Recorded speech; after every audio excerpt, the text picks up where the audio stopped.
الحمد لله رب العالمين والصلاة والسلام على أشرف الأنبياء والمرسلين نبينا محمد وعلى آله وأصحابه أجمعين أما بعد.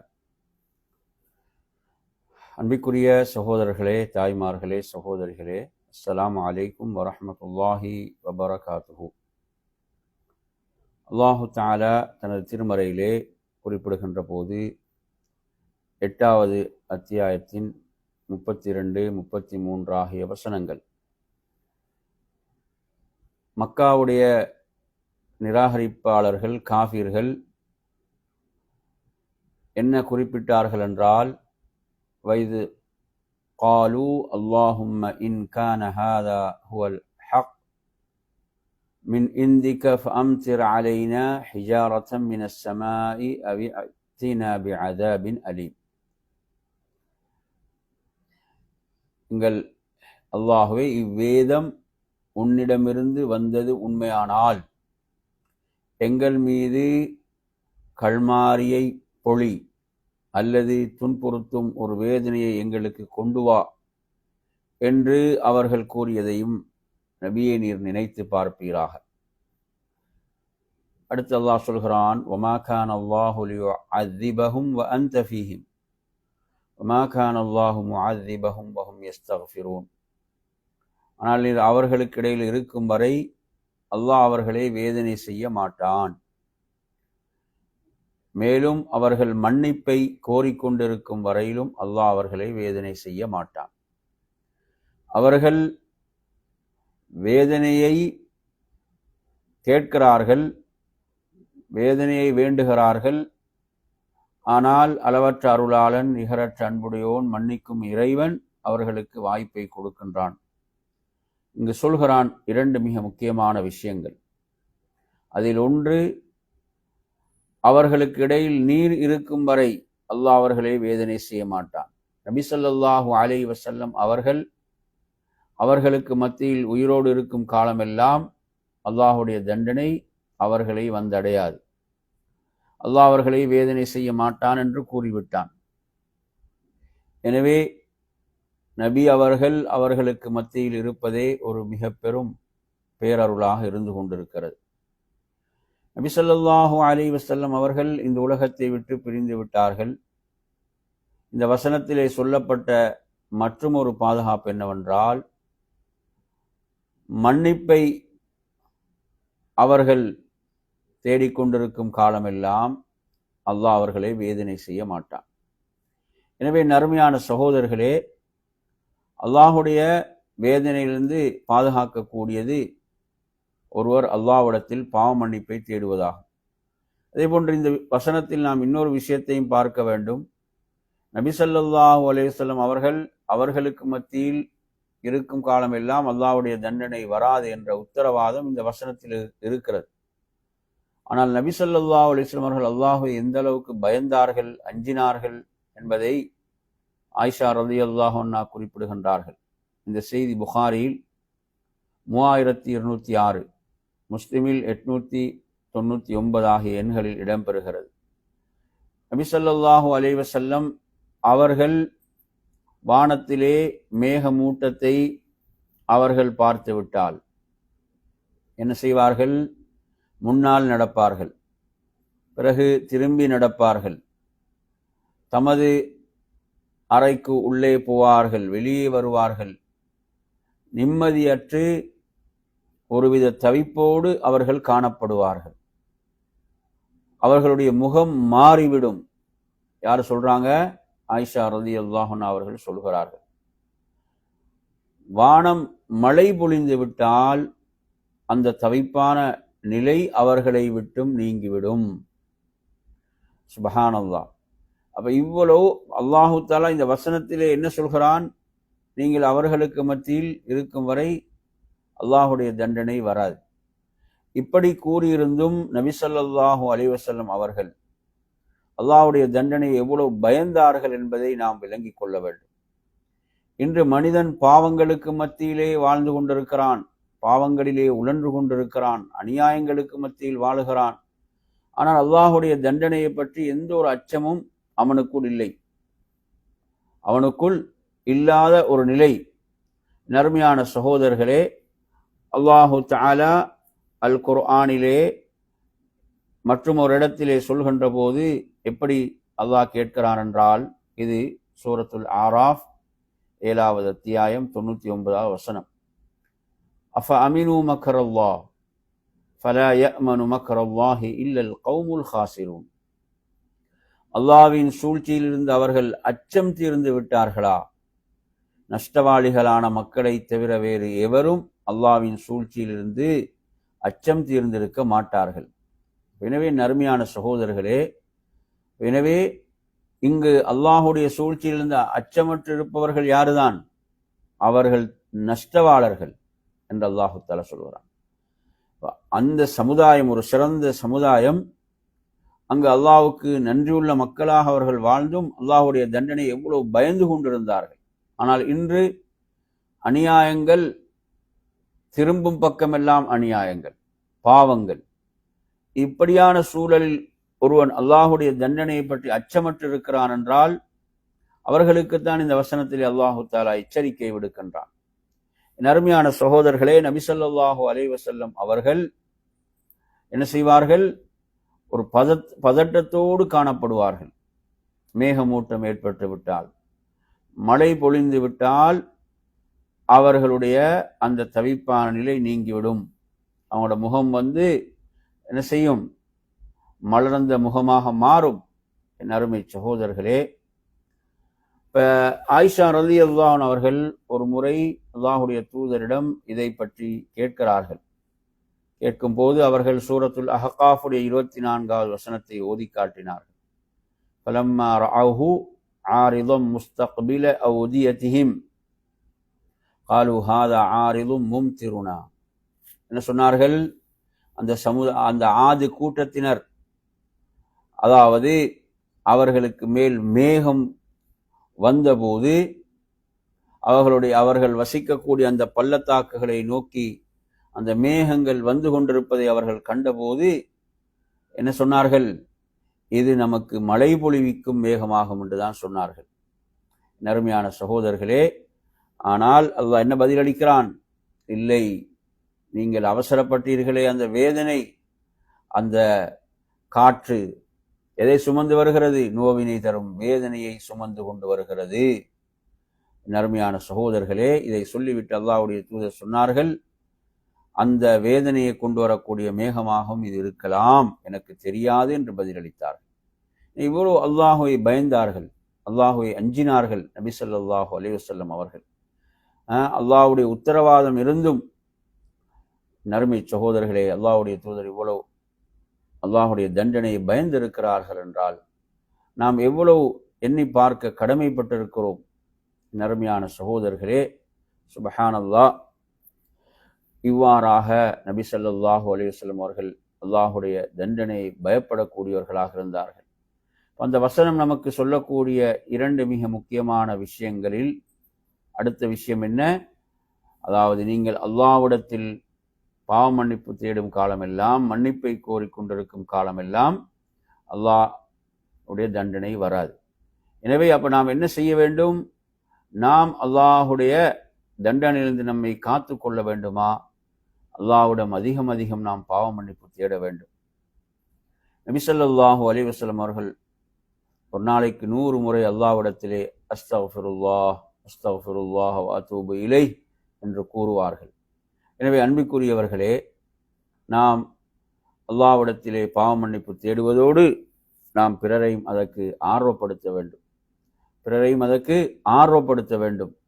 எனவே அன்பிற்குரிய நறுமையான சகோதரர்களே, அல்லாஹு தஆலா அல் குர்ஆனிலே நமக்கு எதை எச்சரிக்கிறான் என்று சொன்னால், நீங்கள் ஒரு குழப்பத்தை, ஃபித்னாவை பயந்து கொள்ளுங்கள். அது குறிப்பிட்ட ஒரு சாராரை மாத்திரம் பிடிக்காதே, அனைவரையும் பிடித்து கொள்ளுமே. அவ்வாறான அந்த ஃபித்னாவை நீங்கள் பயந்து கொள்ளுங்கள் என்று அல்லாஹு தஆலா குர்ஆனிலே எச்சரிக்கின்றான். நறுமையான சகோதரர்களே, அல்லாஹ்வுடைய தூதர் ஸல்லல்லாஹு அலைஹி வஸல்லம் அவர்கள் ஒரு முறை சொன்னார்கள், இந்த ஹதீஸ் திர்மிதியிலே பதிவாகி இருக்கிறது, எனது உயிர் எவன் கைவசம் இருக்கிறதோ அவன் மீது சத்தியமாக நீங்கள் நன்மையை ஏவுங்கள், தீமையை தடுங்கள். அப்படி நீங்கள் இந்த நன்மையை ஏவுகின்ற தீமையை தடுக்கக்கூடிய காரியத்தை விட்டுவிட்டால் என்ன செய்யும்? வேதனை என்பது அனைவருக்கும் பொதுவானதாகத்தான் இருக்கும். அது மாத்திரமல்ல, நீங்கள் பிரார்த்திப்பீர்கள், உங்கள் பிரார்த்தனை ஏற்றுக்கொள்ளப்பட மாட்டாது. எவ்வளவு ஒரு அச்சமான நிலை என்று பாருங்கள். ஒரு சமூகத்தில் எது விடப்படக்கூடாதென்றால் நன்மையை ஏவுதல், தீமையை தடுத்தல். இந்த இரண்டும் செய்யப்பட்டு கொண்டே இருக்க வேண்டும். அது ஒரு சமூகத்துக்குரிய பாதுகாப்பாக இருக்கிறது. அல்லாஹு தஆலா சொல்கிறான், மா கான ரப்புக லியுஹ்லிகல் குரா பிதுல்மின் வ அஹ்லுஹா முஸ்லிஹூன். அதாவது அல்லாஹு தஆலா ஒரு ஊரை அநியாயமாக அழிப்பதில்லை. அல்லாஹு தஆலா ஒரு ஊரை அநியாயமாக என்ன செய்வதில்லை? அழிப்பதில்லை. அந்த ஊரிலே சீர்திருத்தவாதிகள் இருக்கும் நிலையில், சூரத்து ஹூதுடைய 117வது வசனம், அந்த ஊர்ல மக்கள் சீர்திருத்த பணியில் ஈடுபடுகிறார்களா? அவ்வாறு இருக்கின்ற போது அல்லாஹ் அந்த ஊரை அழிக்க மாட்டான். சீர்திருத்த பணி என்பது நடைபெற்று கொண்டிருக்க வேண்டும். மக்களை சீர்திருத்த வேண்டும், நல்வழியின் பால் அழைக்க வேண்டும், பாவங்களை விட்டு தீமையை விட்டு தடுக்க வேண்டும். இது நமக்கு சம்பந்தமில்லாத வேலை, தொடர்பில்லாத வேலை என்று நாம் ஒதுங்கிக் கொள்வோமாக இருந்தால் தண்டனை பொதுவாகத்தான் எச்சரிக்கப்படுகிறது என்பதை பார்க்கின்றோம். நறுமையான சகோதரர்களே, மற்றொரு செய்தியை நீங்கள் பார்க்கலாம். அல்லாஹ்வுடைய தூதர் குறிப்பிட்டார்கள், அஹ்மதிலே பதிவாக இருக்கக்கூடிய செய்தி, அதாவது அல்லாஹு தஆலா தனிப்பட்ட ஒருவன் செய்கின்ற தனிப்பட்ட தவறுகளுக்காக, பாவங்களுக்காக அல்லாஹ் தண்டனையை பொதுவாக ஆக்குவதில்லை. அல்லாஹ் தண்டனையை பொதுவாக ஆக்குவதில்லை. எதுவரை என்றால், அங்கு மக்கள் பார்க்கும் நிலையிலே பாவங்கள் தவறுகள் நடக்கின்ற போது அதை தடுப்பதற்கு அவர்களுக்கு சக்தி இருந்தும் அவர்கள் அதை தடுக்காமல் இருப்பார்களாக இருந்தால் அல்லாஹு தஆலா தண்டனை என்ன செய்வான்? குறிப்பாக பொதுவாக ஆக்கிவிடுவான். தண்டனை என்பது குறிப்பாக பொதுவாக ஆகிவிடும். எப்போது?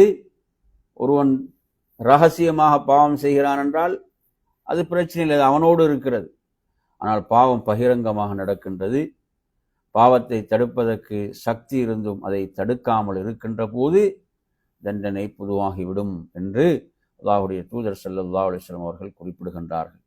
அருமையான சகோதரர்களே, எனவே இதை நாம் கவனத்திலே கொள்ள வேண்டும். அப்துல்லாஹ் இப்னு அப்பாஸ் ரலியல்லாஹு அன்ஹு அவர்களும், நான் உங்களுக்கு ஆரம்பத்தில் ஓதி காட்டிய அந்த குர்ஆனுடைய வசனத்துக்கு விளக்கம் சொல்கின்ற போது அவர்கள் சொல்கிறார்கள், அதாவது அல்லாஹ் மூமின்களுக்கு எதை கட்டளையிடுகிறான் என்று சொன்னால், நீங்கள் பாவத்தை அங்கீகரிக்க கூடாது.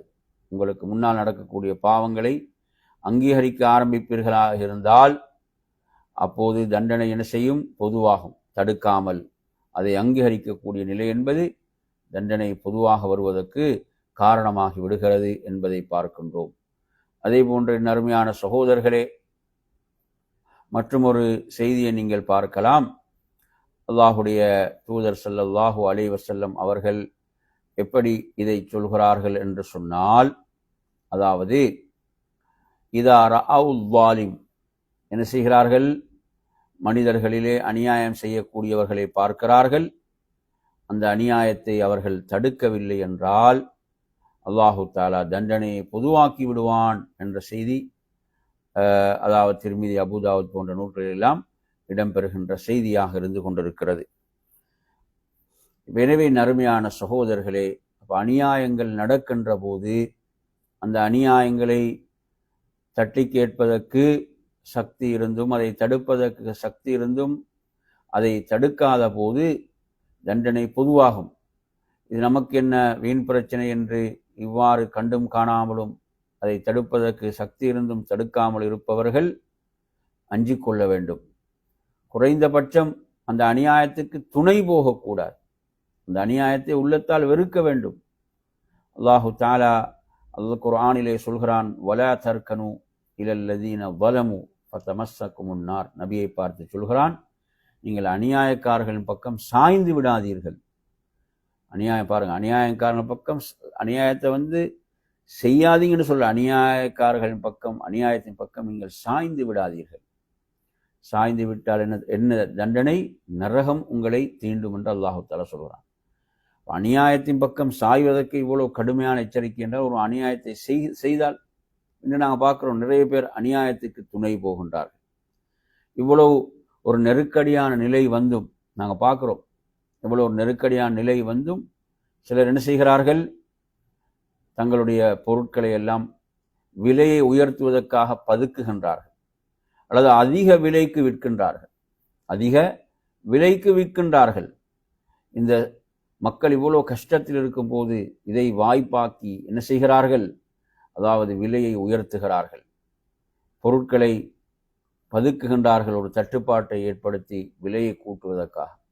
இவ்வளவு ஒரு நெருக்கடியான நிலை வந்தும் ஒரு திருந்தாத நிலையை நாம் பார்க்கின்றோம். அதே போன்று இன்னும் சிலர் என்ன செய்கிறார்கள்? பொய்யான செய்திகளை எல்லாம் பரப்புகிறார்கள், பொய்யான செய்திகளை பரப்புகிறார்கள். அடுத்து இன்னும் சிலரை பார்க்கிறோம், உண்மையில் பாதிக்கப்பட்டவர்களுக்கு போய் சேர வேண்டியது, அவர்கள் அதை வாங்குவதற்கு தகுதியற்றவர்களாக இருந்தும் அதை அவர்கள் வாங்குகிறார்கள். அவர்கள் வசதியோடு இருக்கிறார்கள், என்ன நினைக்கிறாங்க? சந்தர்ப்பத்தை பயன்படுத்தி கொள்வோம் என்று சொல்லி அது யாருக்கு போய் சேர வேண்டும் என்றால் உண்மையில் பாதிக்கப்பட்ட மக்களுக்கு. ஆனால் என்ன செய்கிறார்கள்? அவர்கள் அதற்கு தகுதியற்றவர்கள் என்று தெரிந்தும் அவற்றை பெறுகின்ற நிலைகள். இப்படியெல்லாம் அதாவது ஏதோ ஒரு வடிவத்தில் அநியாயங்கள், இந்த அநியாயங்கள் எல்லாம் கடுமையாக எச்சரிக்கப்பட்டிருக்கின்றன. எனவே அல்லாஹு தஆலா இவ்வாறான சோதனைகளை ஏற்படுத்துவது மனிதன் திருந்த வேண்டும், திருந்தி வாழ வேண்டும் என்பதற்காக. நறுமையான சகோதரர்களே, அல்லாஹு தஆலா குர்ஆனில் எத்தனை வசனங்களிலே கேட்கிறான், உங்களை நாம் சிறிய வேதனைகளை கொண்டு ஏன் பிடிக்கின்றோம் என்றால், நீங்கள் அல்லாஹ்வின் பக்கம் மீள வேண்டும் என்பதற்காக, அல்லாஹ்வின் பக்கம் நீங்கள் மீள வேண்டும் என்பதற்காக. நறுமையான சகோதரர்களே, நீங்கள் பார்க்கலாம், சூரத் தௌபாவுடைய 126 வசனம், அவர்கள் பார்க்க வேண்டாமா? அன்னஹும் யுஃப்தனூன ஃபீ குல்லி ஆமின் மர்ரத்தன் அவ் மர்ரத்தைன், வருடத்தில் ஒரு முறையோ அல்லது 2 முறையோ அவர்கள் என்ன செய்யப்படுகிறார்கள்? அவர்கள் சோதிக்கப்படுகிறார்கள். ஆனாலும் சும்ம லா யதூபூன், அவர்கள் தௌபா செய்வதில்லை. அவ்வாறு சோதிக்கப்பட்டும் வருடத்தில் 1 முறை 2 முறை அவர்கள் சோதிக்கப்படுகிறார்கள். அப்படி சோதிக்கப்பட்டும் அவர்கள் அல்லாஹ்விடத்திலே தௌபா செய்வதில்லை. வலாஹும் யذكرون, அவர்கள் நல்லுணர்வு பெறுவதும் இல்லை. இவ்வாறான சோதனைகள் ஏன் வருகின்றன? நாம் திருந்த வேண்டும், நாம் இறைவனின் பால் மீள வேண்டும் என்று இவ்வாறு என்ன செய்வதில்லை, அவர்கள் திருந்தி வாழ்வதும் இல்லை, நல்லுணர்வு பெறுவதும் இல்லை என்று அல்லாஹ் எச்சரிக்கிறான். எனவே நறுமையான சகோதரர்களே, இவைகளின் மூலம் படிப்பினைகளை பெற்ற மக்களாக நாம் மாறுவோம் என்று கூறி நிறைவு செய்கிறேன். வாஹிரு தஅவானா அல்ஹம்துலில்லாஹி ரப்பில் ஆலமீன். அஸ்ஸலாமு அலைக்கும் வரஹ்மத்துல்லாஹி வபரகாத்துஹு.